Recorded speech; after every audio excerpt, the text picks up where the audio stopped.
Ang kwentong ito ay hango sa totoong buhay. Mula ito sa isa nating kabayan na itago na lang natin sa pangalang Abril. Walang eksaktong taon. Probinsya ng Antique. Nang mga panong ito, napagpasyahan ng mga magulang ni Abril na ipadala siya pansamantala sa probinsya dahil na rin sa kakapusan ng pera.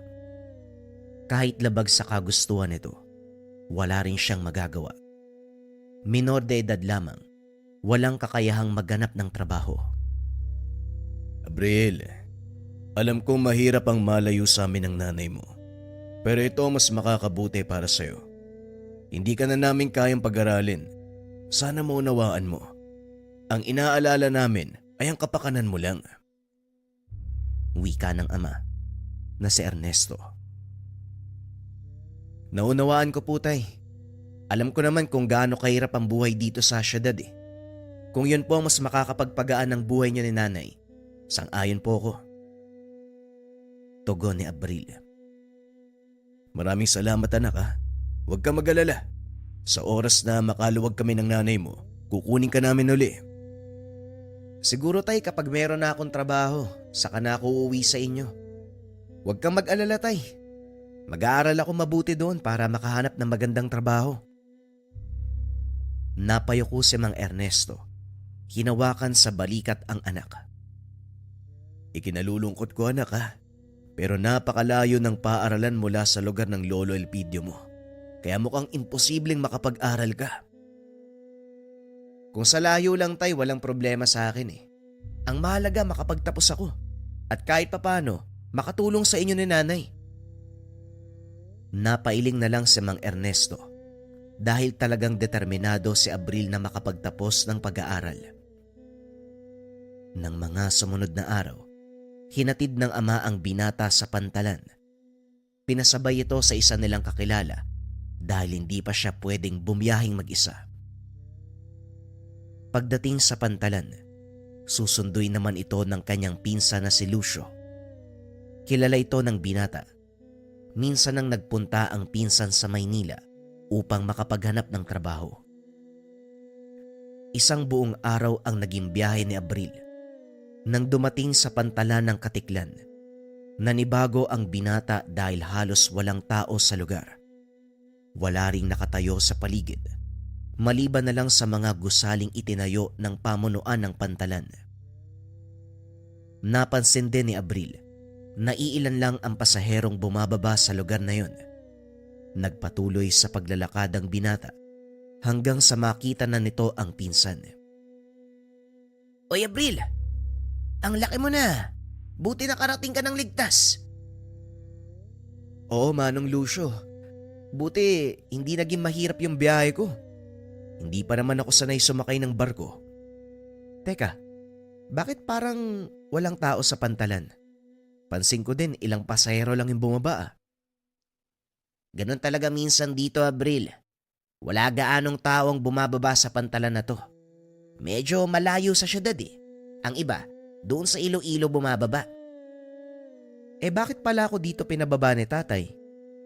Kasi malapit lang dito ang bahay natin. Halika na. Nandun na sa labas yung sasakyan nating kabayo. Kabayo? Akala ko ba? Walang motor dito. Kaya nga nag-aalaga kami ng kabayo eh. Para may masakyan pag pupunta kami sa bayan. Kung sakali naman na meron kang makitang motor, ilan lang ang nagmamay-ari nun. Hindi kagaya sa Maynila. Halos lahat yata may sariling motor na eh. Hindi na umimik si Abril. Alam niyang ganitong buhay ang madadatnan. Kaya naman bago pa umalis ng tahanan ang ama, tinanggap na ng binata ang maaaring kahinatnan. Sakay ng kabayo, tinahak ng dalawa ang daan paakyat ng kabundukan. Medyo malayo ito mula sa pantalan at habang pataas ng pataas, natatanaw ni Abril ang malawak na kapatagan sa paanan ng bundok. Alam ng binata na ito na ang simula ng pagbabago ng buhay. Huminto ang sinasakyang kabayo sa tapat ng isang maliit na kubo. Nagtaka si Abril kung may nakatira doon. Dahil kung titignan ito mula sa labas, halos hindi mo pagkakamalang may bahay. Sira na ang dingding, bali din ang ilang haligi at halos nakatagilid na. Manong, meron pa bang nakatira dyan sa kubo? Ito, oo naman. Bakit mo na itanong? Tignan mo yung itsura oh. Halos matutumba na yan eh. Sino naman ang titira sa... Hindi natapos ni Abril ang sasabihin. Biglang nagsalita ang isang matanda. Ako ang nakatira dito. Bakit? Hindi ka pa ba nakakatulog sa ganitong uri ng bahay? Natahimik si Abril. Niyuko na lang ang ulo. Alam ng binata na nakakainsulto ang tanong niya. Nga pala si Lolo Elpidio, tsuhin ng tatay mo. Nakakatandang kapatid ng Lolo Manuel natin. Ikaw ba ang anak ni Ernesto? Mukhang hindi nasabi ng tatay mong tungkol sa lugar na pupuntahan mo Pagpasensyahan mo na ang muntikong tahanan. Halika, pumasok na muna tayo sa loob. Naglakad ang matanda papunta sa likod ng kubo. Nagulat naman si Abril dahil may malaking bahay sa bandang ibaba. Hindi niya ito nakita dahil bukod sa palusong, natatakpan din ito ng malalaking puno ng pili. Yung kubong nakikita mo sa taas, tirahan ng mga alaga naming aso. Ito naman ang mismong bahay ni Lolo Elpidio. Halika, tumuloy ka, Abril. Tahimik na pumasok ang binata sa bahay. Namangha ito sa napakagandang dekorasyon sa loob, lalo na ang munting halaman na itinanim sa munting paso. Pinagmasdan ito ni Abril. Namangha ang binata dahil noon pa lang siya nakakita ng maliit na puno ng sampalok na namumunga. Bonsai ang tawag sa mga yan, Abril. Libangan ni Lolo Elpidio kapag wala siyang ginagawa. Halika, ilagay mo muna yung gamit mo dito sa kwarto. At mamaya, ayusin natin ang tutulugan mo. Hindi nakapagsalita si Abril dahil pinagmamasdan ito ng matanda habang kumikilos sa loob ng bahay. Pagpasok nito sa silid, saka palang nakapagsalita ang binata. Sa palagay ko, strikto si Lolo Elpidio, no? Panay yung titig sa akin eh. Halos hindi umalis ang tingin eh. Nakalimutan kong sabihin sa'yo, bulag si Lolo Elpidio. Bulag? Paano niya nalaman na anak ako ng tatay ko? Malakas ang pangdama ni Lolo. Nakikilala niya ang isang tao sa pamamagitan ng boses lang. Alam niya rin kung dayo o kung mag-anak ang kaharap. Talaga? Paano niya nagagawa yun? Babaylan si Lolo Elpidio. Abril, maniwala ka. Mahigit 70 taong gulang na siya. Ganun na siya katanda? Oo, pero kahit ganun, hindi mo makikitang nangihina siya. Kung minsan, nagsisibak pa nga ng kahoy. Yan naman ang kalokohan, Manong. Bulag na nga yung tao, matanda pa. Paano makakapagsibak ng kahoy yun? Niloloko mo yata ako eh. Nasa iyo kung ayaw mong maniwala. Pero dito ko din titira eh. Kaya siguradong makikita mo rin ang lahat ng sinasabi ko. Halika, labas muna tayo nang makakain ka. Matapos ilagay sa silid ang mga gamit, nagtungo sa kusina ang dalawa upang kumain. Inasikaso naman sila ng matandang babae. Hindi ito nagsasalita, pero batay sa reaksyon ng muka, napagtanto ng binata na napakabait nito. Sino naman yung matandang babae, Manong Lucio? Ayon ba si Aling Sima yan, mabait yun. Katiwala ni Lolo Elpidio at katulong kapag nanggagamot. Napahinto ang binata sa pagkain nang marinig ang sinabi ni Lucio. Teka, nanggagamot si Lolo Elpidio? Kailan pa? Matagal na, Abril. Hindi pa tayo pinapanganak. Nanggagamot na yan. Gaya ng sinabi ko, babaylan si Lolo Elpidio. Alam mo, habang tumatagal yung pag-uusap natin, ang dami kong nalalaman. Hindi lang yan ang malalaman mo. Basta ang sasabihin ko lang sa'yo, Abril, kung ano man ang makikita mo, tumahimik ka na lang. Bagaman hindi alam ng binata ang ibig sabihin ng pinsan, pinili niya na hindi umimik. Inobserbahan ang susunod na magaganap. Pagsapit ng gabi habang nakaupo sa atangan ng bahay, kinausap ni Lucio ang binata dahil ramdam nito ang paninibago sa pinsan. Alam kong naninibago ka, pero hindi magtatagal masasanay ka din. Ang mabuti pa para maaliw ka, bukas samahan mo ako. Manguha tayo ng itlog ng mga itik sa palayan. Sige po. Hindi ko pa nagagawa yan eh. Maraming gawain dito sa bukid, Abril ha. Siguradong matatanggal ang bagot mo dito. Mabilis na lilipas ang araw. Teka, hindi pala nasabi sa akin ng tatay mo ang dahilan kung bakit ka nandito. Kailangan nilang mag-ipon ni nanay kaya pinatigil ako eh. Hindi nila kayang tustusan yung pag-aaral sa sekundarya. Ganun ba? Kung sabagay kapag nasa Maynila ka, mahirap mag-aral. Lahat ng naroon binibili. Tapos kailangan mo pang gumising ng maaga para hindi ka mahuli sa klase mo, di ba? Kung sa akin wala namang problema ang paggising ng maaga. Ang totoong inaalala ko, yung gastos. Mahirap ang buhay sa Maynila, Manong ha, lalo na ngayon. Si tatay lang mag-isa ang nagtatrabaho. Mabuti na lang, nandito ako para kahit papano makabawas sa alalahanin nila nanay. Hanga ako sa iyo, Abril ha. Kaya mong isakripisyo ang sariling kinabukasan para sa mga magulang.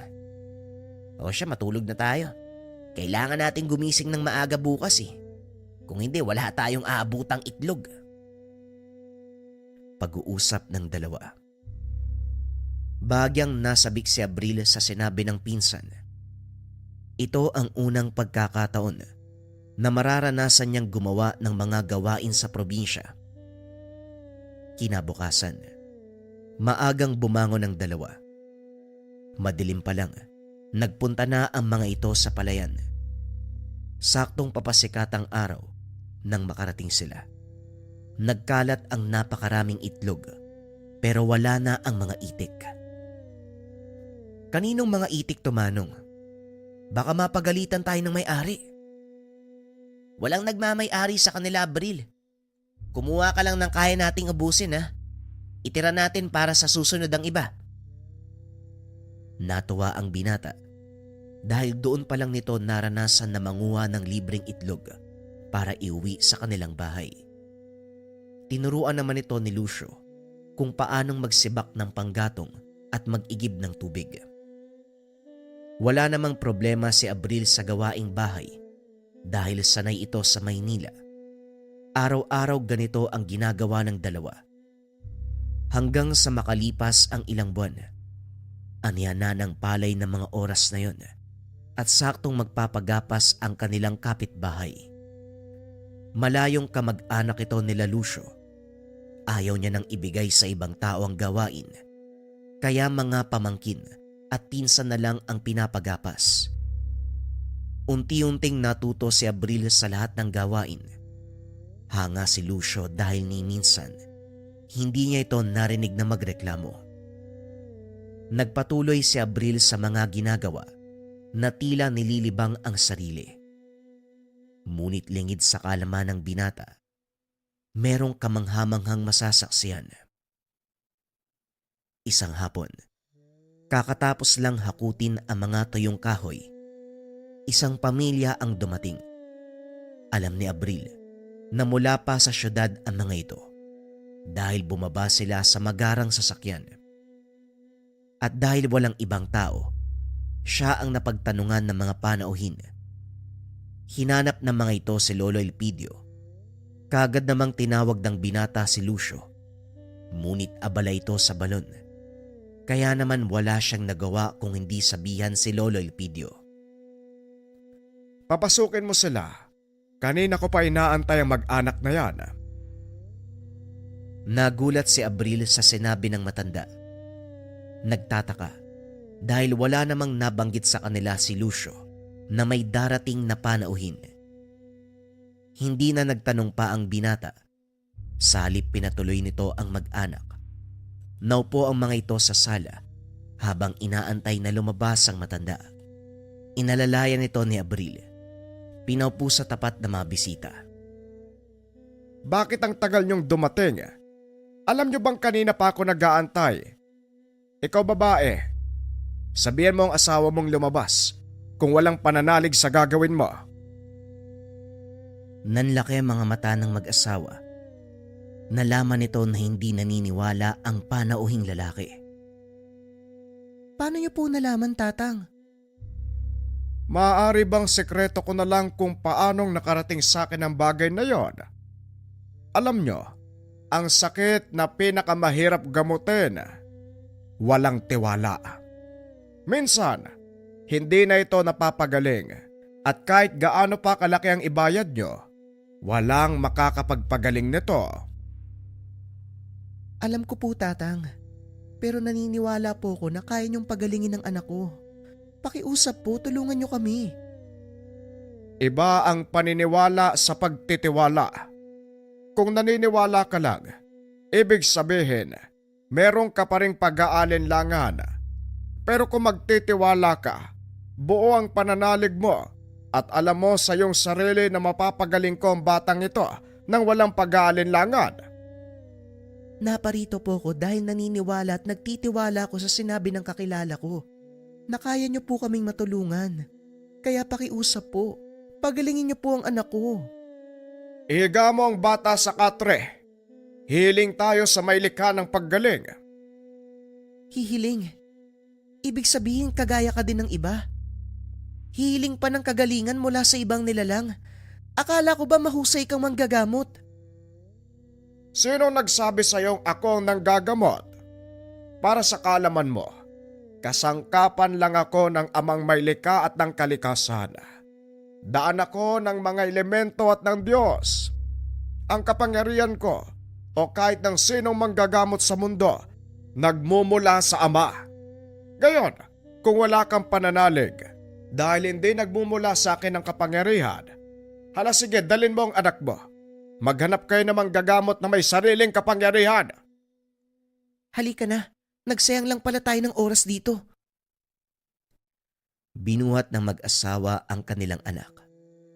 Bago pa man makalabas ng tahanan nila Lolo Elpidio, muling nagsalita ang matanda. Sa oras na ilabas nyo ang batang yan sa pinto ng tahanang ito, huwag nyo kong sisisihin kung magbubuhat kayo ng puno ng saging. Dito na umalma ang ama ng pasyente. Dali-dali nitong nilapitan si Tatang Elpidio. Hinila sa kwelyo ng damit. Anong sinasabi mo, tanda? Kung hindi ka makakatulong, huwag mo takutin yung asawa ko.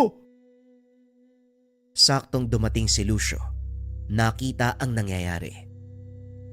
Hoy, bitawan mo ang lolo ko. Hindi siya nagsisinungaling. Sa oras na ilabas niyo ang bata sa pintong yan, makikita niyo ang bagay na ipinalit ng elementong kumuha sa kanya. Binitawan ng lalaki ang damit ng matanda.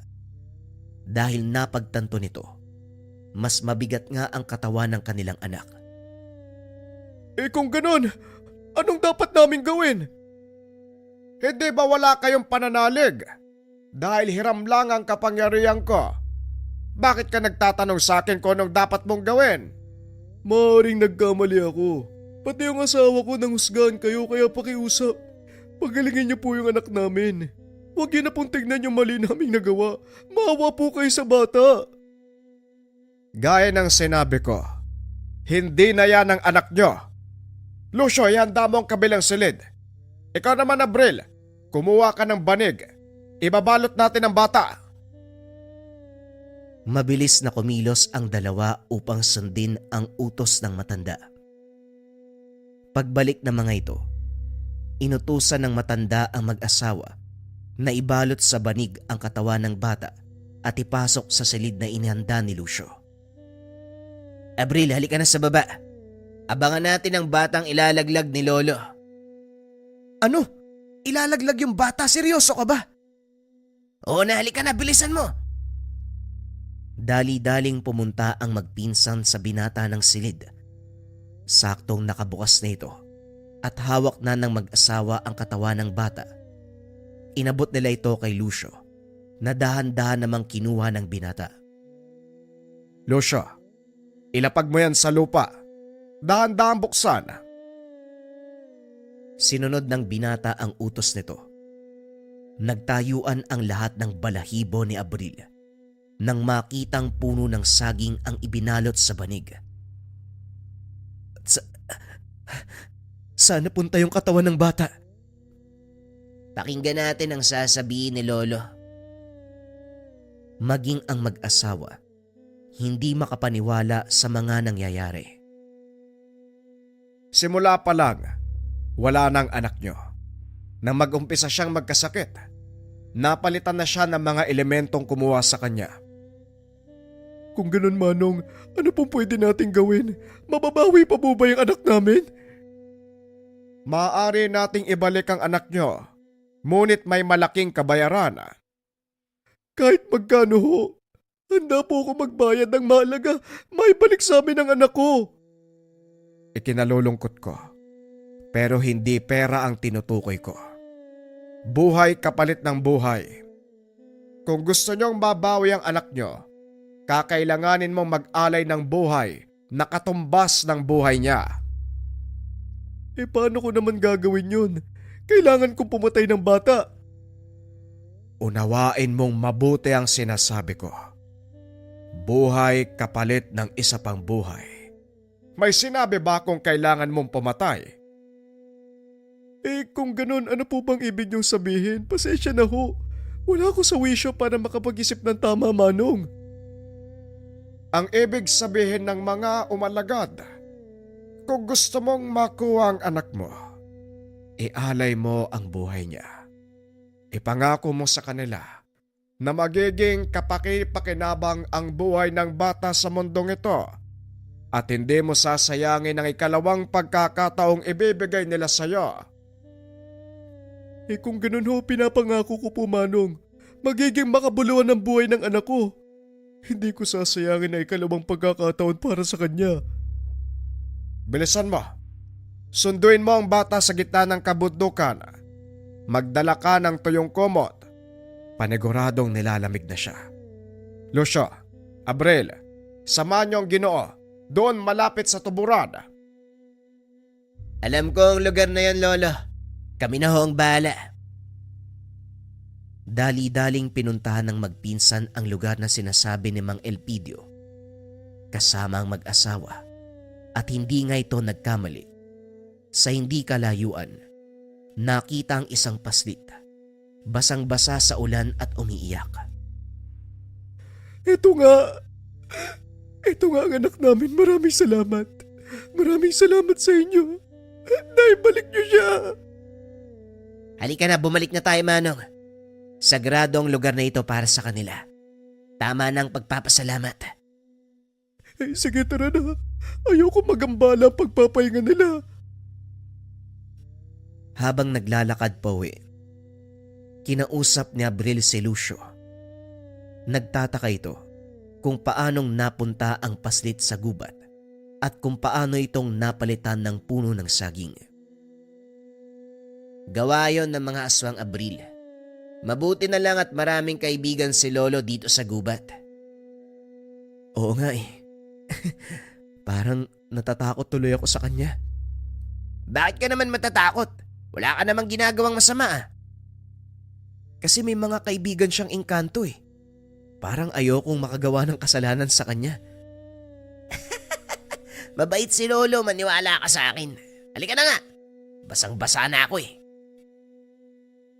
Ilang sandali lang nakarating ang dalawa sa tahanan ng matanda. Nagpaalam na rin ang mag-asawa kasama ang nawawalang anak. Labis ang pagpapasalamat ng mga ito dahil natulungan sila ng matanda. Habang nagliligpit ng mga gamit, hindi maiwasan ni Abril ang magtanong. Manong Lucio, Paano nalaman ni Lolo Elpidio yung kinaroroonan ng bata? At saka paano nangyari yun? Yung naging saging yung katawan niya? Gaya ng sinabi ko sa'yo, gawa ng mga aswang ang pagpapalit ng katawan ng bata. Kung paano nilang ginawa yon, hindi ko rin alam eh. Sa kalagitnaan ng pag-uusap, nagulat ang dalawa dahil biglang sumagot si Lolo Elpidio. Gusto mo bang matutunan kung paano kong ginawa yun, Abril? Pwede kitang turuan. Kung gusto mong maging estudyante ko, walang problema.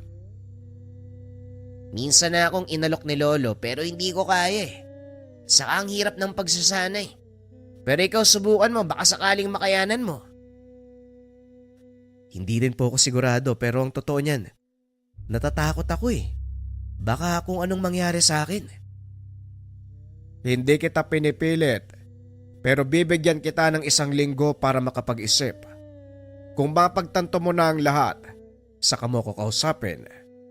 Lucio, alalayan mo ko papasok sa silid. Wika ng binata.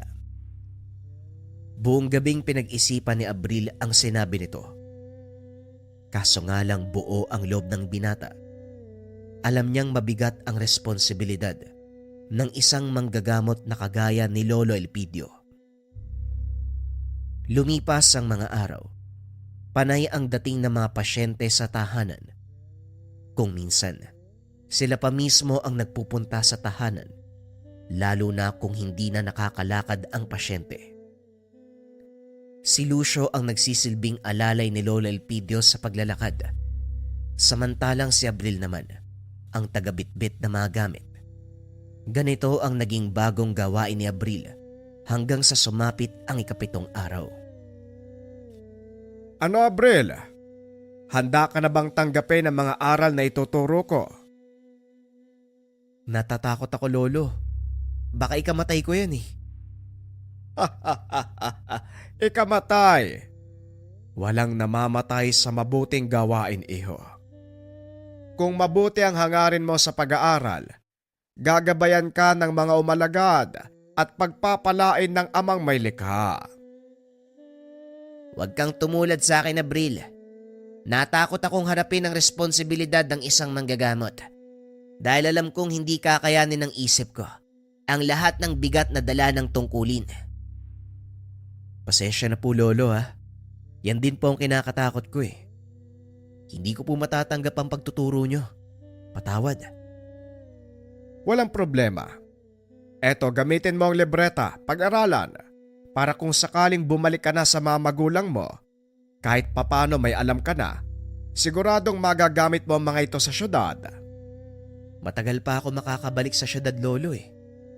E di habang nandito ka, pag-aralan mo muna ang nilalaman ng libreta. Ito ang ginawa ni Abril. Hanggang sa hindi na malayan, unti-unti na siyang natututo. Kalaunan ay nakakapanggamot na.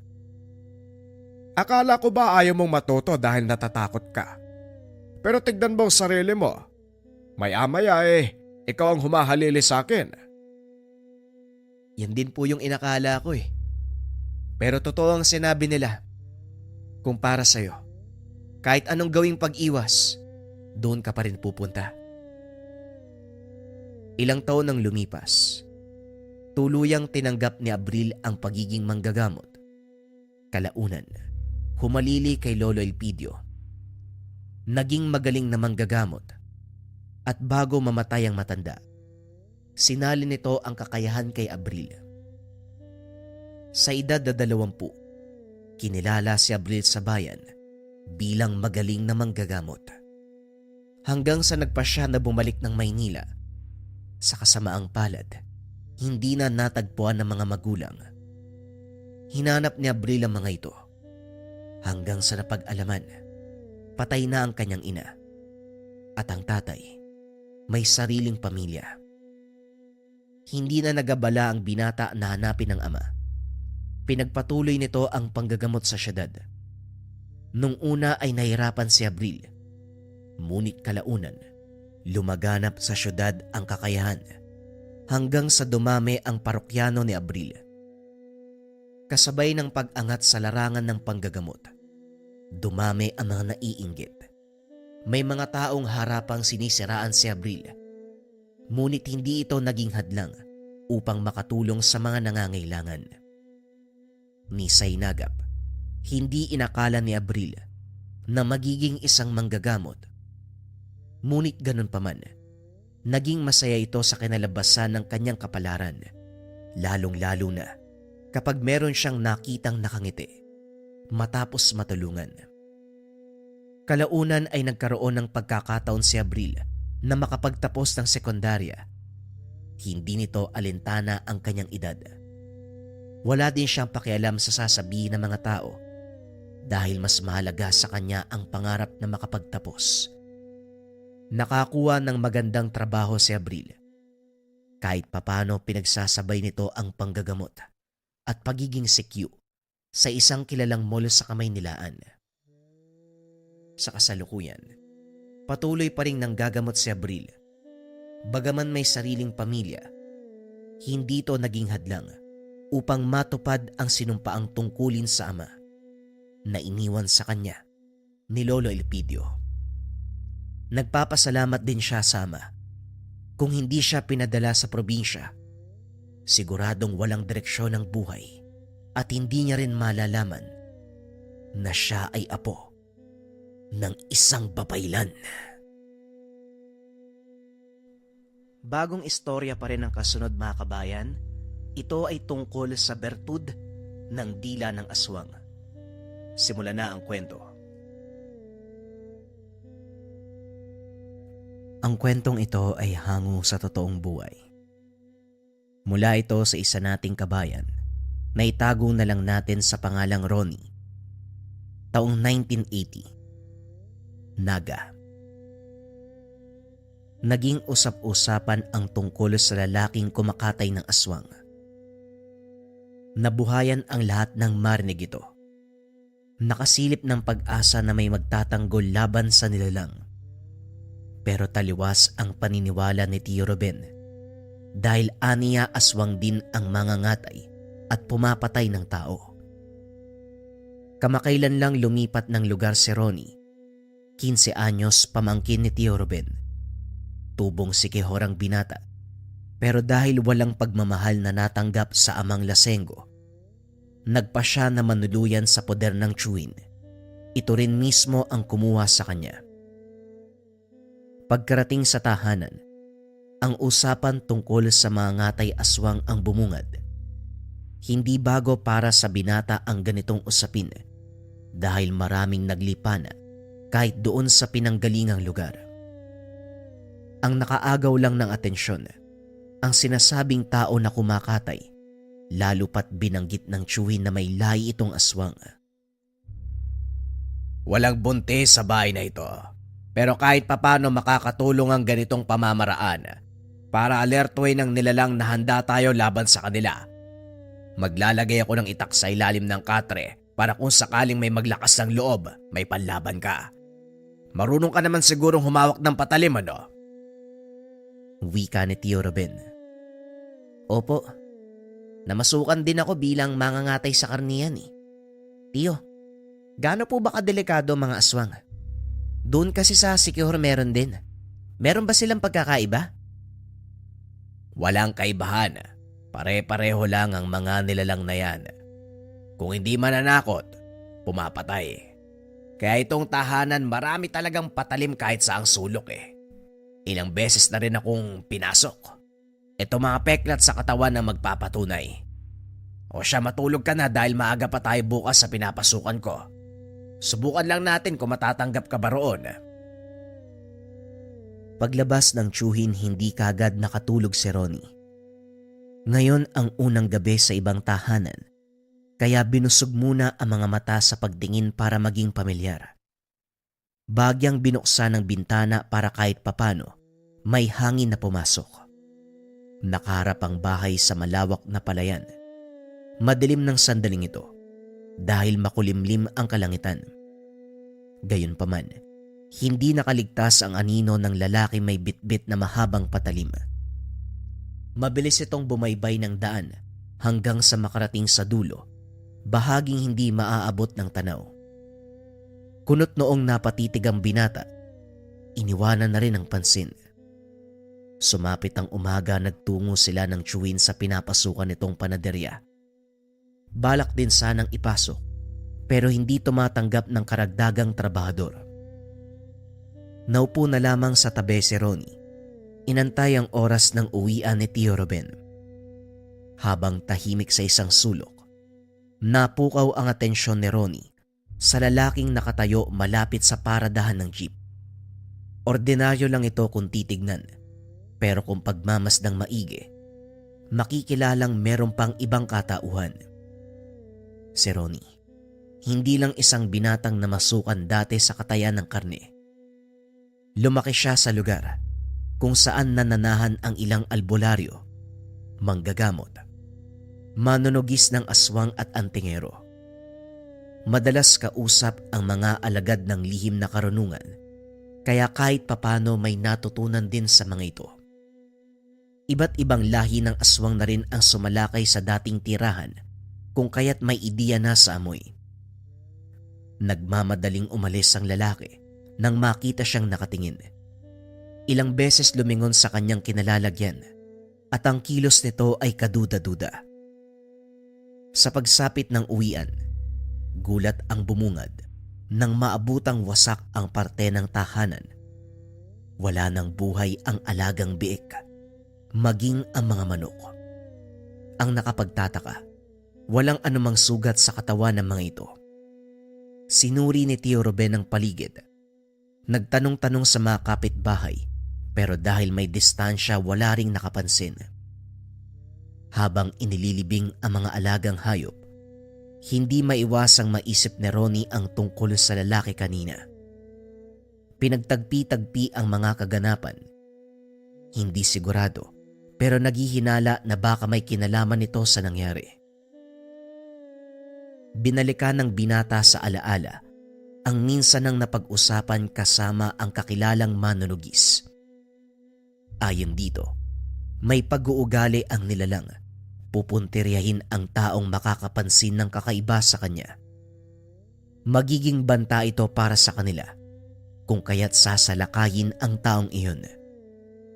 Dito na rin naintindihan kung bakit siya palaging pinapaalalahanan ng manunugis na huwag direktang tititig sa aswang.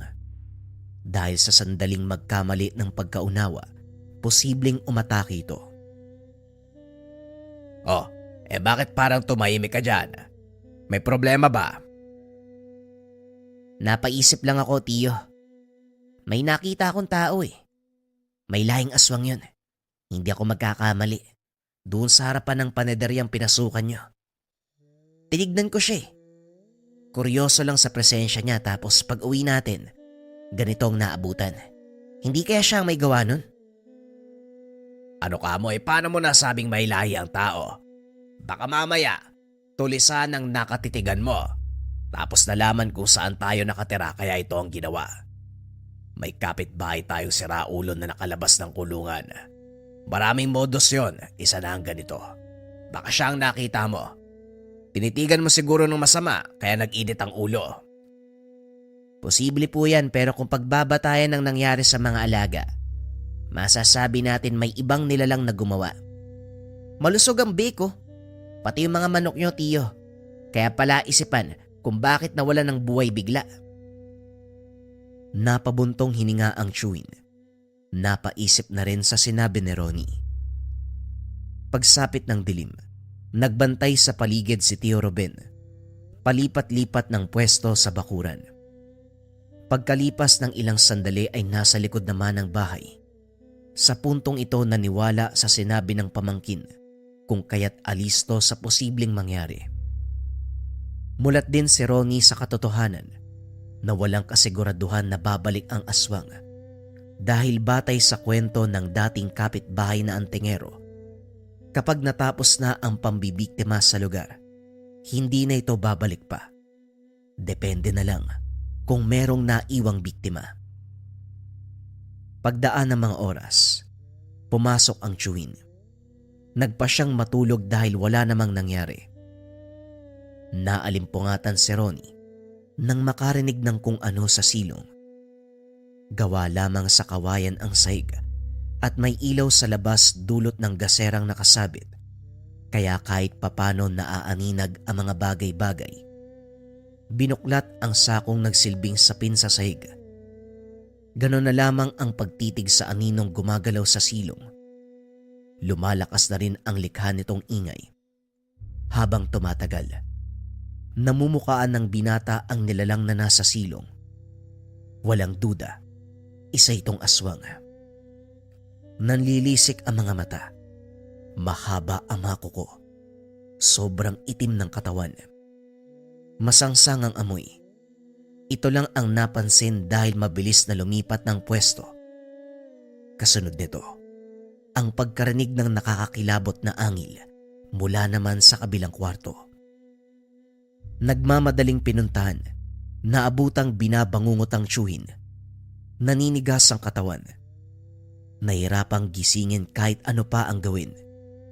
Lumalakas ang ungol at mas lalong tumitigas sa mga kamay. Natataranta ang binata, idagdag pa ang banta ng nilalang sa labas. Hinugot ni Ronnie ang patalim sa ilalim ng higaan, pero pinalitan ng may masipat na baril. Walang pasabing pwenesto sa sahig at saka nagpaputok. Sunod-sunod na putok ang pinakawalan, dahilan para masindak ang nilalang. Matagumpay na naitaboy. Nagising na rin ng tiyuhin, napawisan na bumangon. Nang may masmasan si Tio Ruben, hindi mawala sa isipan ni Ronnie ang sumalakay na nilalang. Lahat ng aswang ay pwedeng sa silong umatake, pero ang kanina, tila ba sa bahaging ito ng tahanan lamang ng bibiktima. Kung tama ako ng pagkakaalala, ang ganitong uri ng aswang ay tinatawag na maninilong.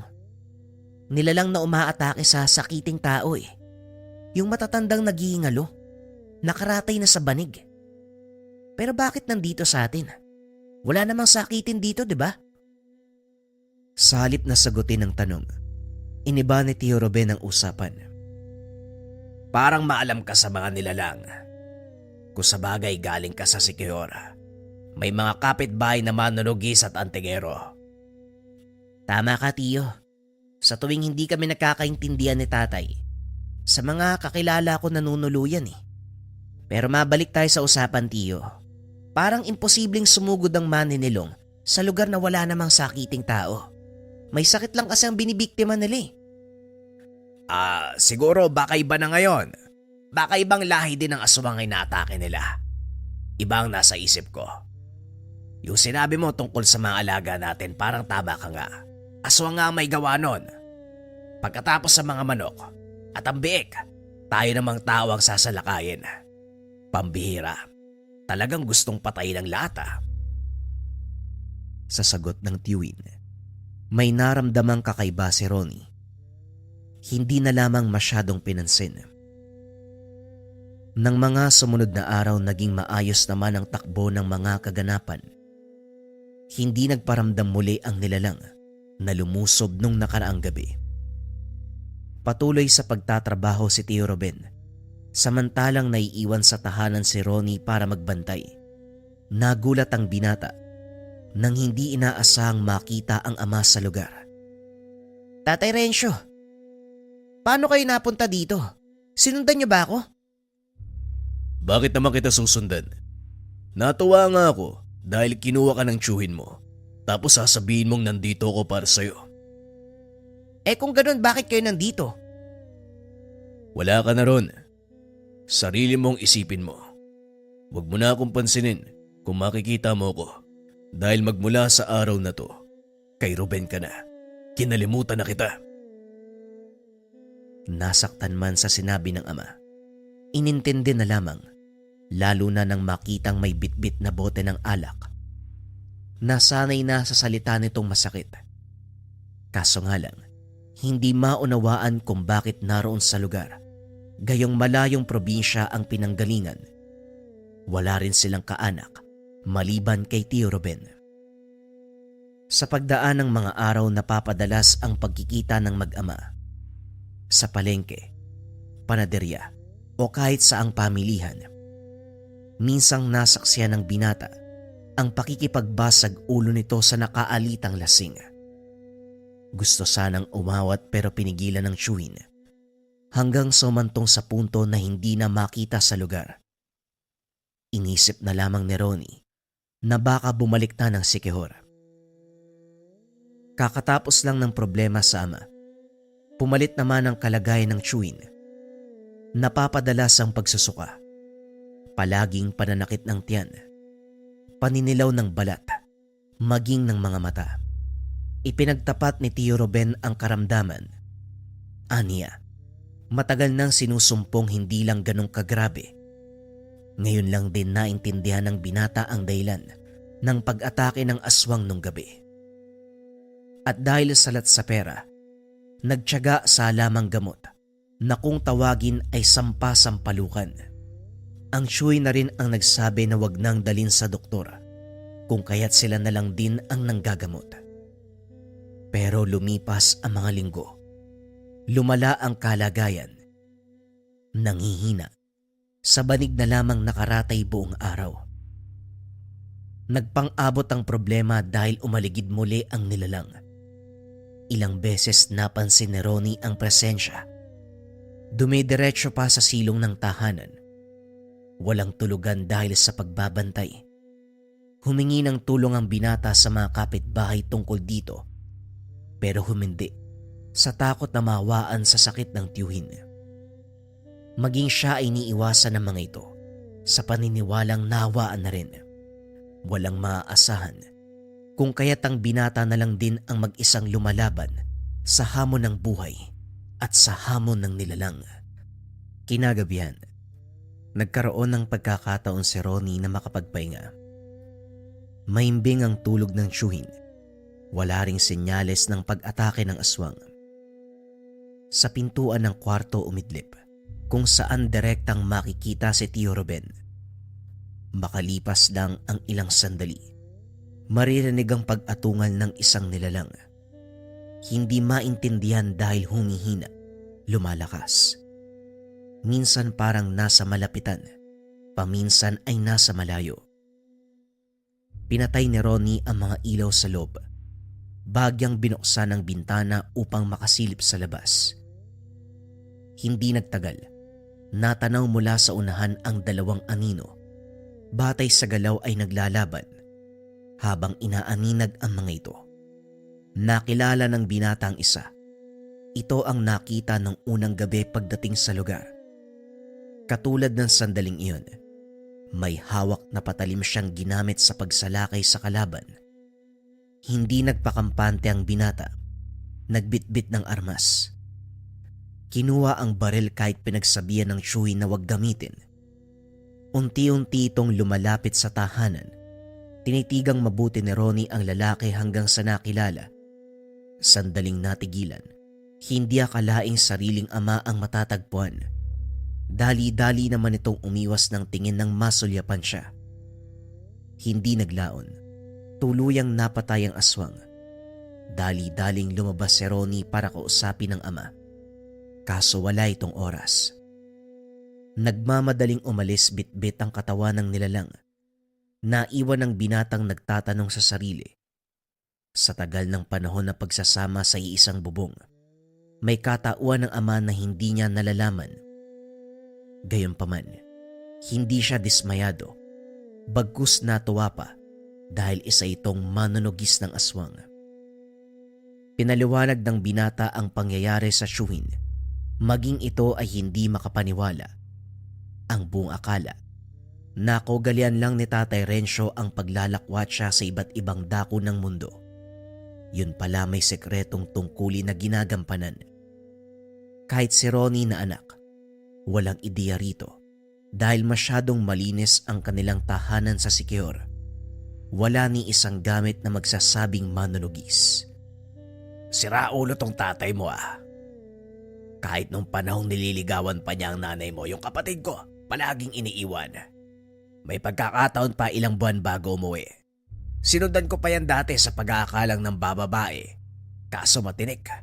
Ang galing magtago ng sekreto. Ikaw nga anak, walang alam mo. Pero bakit kanya binubugbog? Bakit ka sinasaktan? May kinalaman ba ito sa tungkulin niya? Kahit hindi lasing ang init ng dugo sa'yo ikaw ba ni minsan hindi ka nagtanong sa tatay mo? Natanong ko na po kaso hindi rin nasasagot eh. Hindi ko nga matandaan kung kailan kami nag-usap ng maayos. Pero hindi ako nagtanim ng galit kay tatay. Natutuwa pa nga ako nang malamang manonogis siya eh. Kung sana sinabi niya lang nung una. Talagang nakakatawa isipin na meron kang kakilala na pumapatay sa kampo ng dilim. Kaso, ang dami pa rin katanungan sa isip ko. Hindi kaya siya yung sinasabing manunugis tapos kalahating aswang? Kaya ka siguro sinasaktan para lumayo ang loob mo at kusang umalis sa bahay. Yun sigurong paraan niya para mailigtas ka. Ay sobrang gulo. Bantayan mo na lang si Rencio. Tanungin mo nang malinawan tayo. Hindi maiwasan ni Ronnie na kwestiyonin ang sarili. Sa kabilang banda ng isipan, sumang-ayon sa Chewin. Pero may parting humihiling na sana mali. Matanggap niyang manunugis ang ama. Ngunit ang malamang may lahi itong aswang, hindi siya sigurado.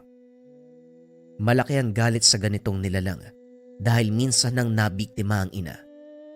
Magkakaroon sana ng kapatid, kaso nasawi ng gabing may sumalakay.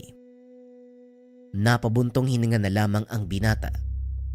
Nang mga sumunod na araw, muling nakita ang ama. Maayos na inimbitahan sa tahanan. Pumayag naman kahit mababakas na hindi gusto. Anong gagawin? Magtititigan lang tayo rito. Ruben, parang malapit ka na mamatay ha. Ano, kaya pa ba? Nasa pababahay kita, kaya umayos ka. Nasa harapan ka pa man din ng anak mo. Umaming ka nga, antingero ka ba? Nakita ni Ronnie kung paano ka makipaglaban sa aswang nung gabi. Ito ba ang dahilan kaya palagi kang umaalis ng bahay? At saka, kung ikaw ang manunugis na kalahating aswang, ito ba ang dahilan kung bakit mo sinasaktan ng bata para lumayo sa'yo? Naghihingalo ka na. Sobrang dami mo pang tanong. Akala ko natapos ang ugnayan natin sa araw na kinuha mo si Ronnie. Nasa'yo na ang pamangkin mo, kaya tantanan mo na ako. Akmang aalis na sana si Tatay Rencio nang pigilan ng anak. Tatay, gusto lang po naming malinawan. Hindi naman po ako galit sa inyo eh. Natutuwa nga po ako nang malamang manonogis ka. At saka Rencio, dahan-dahan ka sa pananalita mo dahil hindi pa ako naghihingalo. Sagutin mo ng maayos ang bata. May karapatan siyang malaman ng katotohanan. Huwag kang maglihim sa anak mo. Bahala kayo sa buhay niyo. Pwede ba? Wala nang pakialamanan. Marami pa akong gagawin, istorbo kayo eh. Wika nito. Hindi na nagpapigil. Dumiretso na ng alis. Ito ang huling paghaharap ng mag-ama sa mga sandaling iyon. Lumipas ang ilang buwan. Wala nang nakuwang balita. Gayunpaman nararamdaman ni Ronnie na nasa paligid lang ang ama. Kung minsan sa gabi, may nasusulya pang anino sa hindi kalayuan, kahubog mismo ni Tatay Rencio. Sa loob-loob niya, hindi man aminin na meron itong pakialam, halata naman sa kilos. Sa ganitong paraan, nalinawan ang binata na mahal siya ng ama. Sa kabila ng pagmamaltratong natanggap noon, inisip na lamang na may malalim na dahilan. Nang mga panong ito lumalala na ang kalagayan ng Chewin, pumapayat. Hindi makakain ng maayos dahil sinusuka lang uli. Hanggang sa dumating ang panahon, binawian na ng buhay. Kung nakaligtas sa maninilong, ngayon ay kinakarap ang hamon ng balbal. Maraming dumalaw sa gabi ng burol, mga kapitbahay. May nagpakilalang katrabaho ng yumao, kaibigan at kakilala. Maayos na pinakitunguan ni Ronnie ang lahat. Habang lumilipas ang araw, may nagpakilalang kababata, isang lalaki na kaedad lang ng yumao. Pinatuloy ni Ronnie, Tumutulong ito sa gawaing bahay, maging sa pag-aasikaso ng mga bisita. Ito rin mismo ang nagpresentang magluto ng pagkain. Hinayaan na lamang ng binata. Ilang gabi na lang ang bibilangin, ililibing na ang yumao. Dumarami ang bisita. Hindi na kaya ni Ronnie na asikasuin ng lahat. Sa puntong ito, wala na ang lalaking nagpakilalang kababata. Hindi mapangalanan dahil ayaw ding magpakilala. Nawala rin sa isip nito sa dami ng gawain. Nang sumapit ang madaling araw, kakaunti na lamang ang naiwan. Mga lasing na lamang na patuloy pa rin sa inuman. May lumapit na kapitbahay, isang matanda. Sinabihan si Ronnie ng mga bagay tungkol sa pamahiin. May nakasabit kasing salamin sa sulok ng tahanan. Sa katunayan, tinakpan ng kumot pero hindi napansing nalaglag. Ayon sa matanda, masama ang maglagay ng ganitong gamit sa kasagsagan ng burol dahil posibleng makakita ng hindi inaasahang nilalang. Dali-dali namang lumapit ang binata, bitbit ang kumot pero bago matakpan, nasipat ang papalapit na halimaw. Mukha ng nilalang lamang ang makikita sa salamin. Nanlilisik ang mga mata, matulis ang mga ngipin, nakalabas ang mahabang dila, maitim ang balat. Lumingon si Ronnie, hindi makapaniwala dahil ang pinatuloy niya, isang halimaw. Tinakpan niya na ang salamin bago pa nito mapansin ang nalaman. Kasywal na lumapit at bumati pa. Minabuti ng binata na umaktong walang ideya sa katauhan nito. Kinausap ng maayos ni Ronnie ang kababata. Sinabihan na wag na munang pumasok sa kusina o lumapit sa kinalalagyan ng kabaong. Nagtaka ito, pero mabilis na nakahanap ng irarason ng binata. Nagsinungaling na ayaw lang ng kaanak na may mangialam. Habang nalalapit na ang pagtatapos ng pagbuburol, naintindihan ng lalaki at saka tumango. Sa puntong ito, hindi na malaman ng binata ang gagawin. Ayaw umalis ng tao. Nakaupo lang naman sa dulo. Tahimik. Pero hindi pa rin maitatanggi ang banta, lalo pat nakatitig lang sa kabaong. Nakahinga si Ronnie nang dumating ang ama.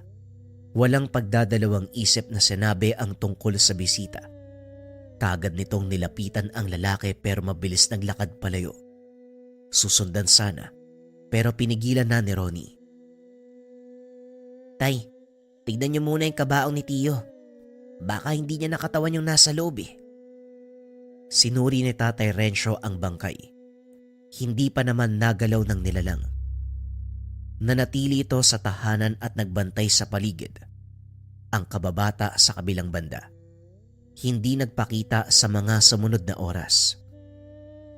Sa huling gabi ng burol, dumarami ang tao dahil nagdaraos ng misa.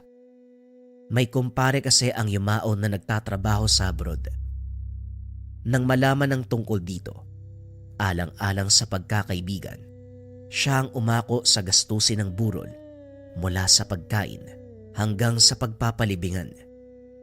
Sa kalagitnaan ng seremonya, napansin ni Ronnie ang ama na palinga-linga sa paligid. Pumasok ito ng kusina. Paglabas ay merong nakasugbit na itak sa tagiliran. Tsumempo ang binata. Nang may pagkakataon ay mabilis na sumunod. Sa dulo ng taniman nagtungo ang ama. Nasa kalagitnaan pa lamang si Ronnie. Natigilan ng makita ang aswang na nakatago sa hindi kalayuan. May daladalang kaperasong puno ng saging, tutok na tutok sa tahanan ng tiyuhin. Gustong lumapit dahil sa seremonyas na nagaganap, hindi lang magawa. Napilitang lumipat nang magsimula ang banal na seremonya. Sa kabilang bahagi ng taniman, nakita ng binata ang ama. Tumatansya sa pagsugod ng aswang. Tahimik na nakasunod. Unti-unti ring nagtaka dahil parang hindi nakikita ng nilalang si Tatay Rencio. Hindi umalis ng lugar ang aswang. Naghahanap lang ng pagtataguan kung saan din hindi maririnig ang nagaganap na misa. Si Ronnie, Minabuting isiksik ang sarili sa nagyayabungang palay. Nang mga sumunod na sandali, napansin ang paglalaban ng dalawa. Mabangis na umatungal ang aswang, sabay sugod kay Tatay Rencio. Walang tigil ang pagkalmot. Kumakagat. Nananakal. Gayunpaman, nilalaro ng manunugis ang laban. Tinatamaan ng atake pero baliwala lamang. Nang siya naman ang makabuelo, walang humpay na tinaga ang aswang. Ulo ang pinunterya.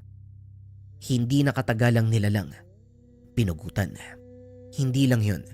Maayos na inilatag ng manunugis ang katawan nito sa lupa. Kumuha ng malalapad na dahon ng saging bilang lagayan sa ginawang pagutay-gutay na lamang loob. Pinutulan ng mga braso at mga binti. Binuksan mula dibdib hanggang tiyan. Bumaha na rin ang dugo nito sa lupa. Hindi na kayanan ni Ronnie ang kaganapan. Dali-daling nag-iwas ng tingin bago masok. Nang mapansin siya ng ama, inutusang bumalik ng tahanan at asikasuhin ang burol ng tiyuhin. Nasundan ng panunugis ni Tatay Rencio, pero yun na ang huling beses na nagsama sila ng ama. Maigpit siyang pinagbawalan dahil kapag nagkataon ay pwedeng madamay sa kaguluhan.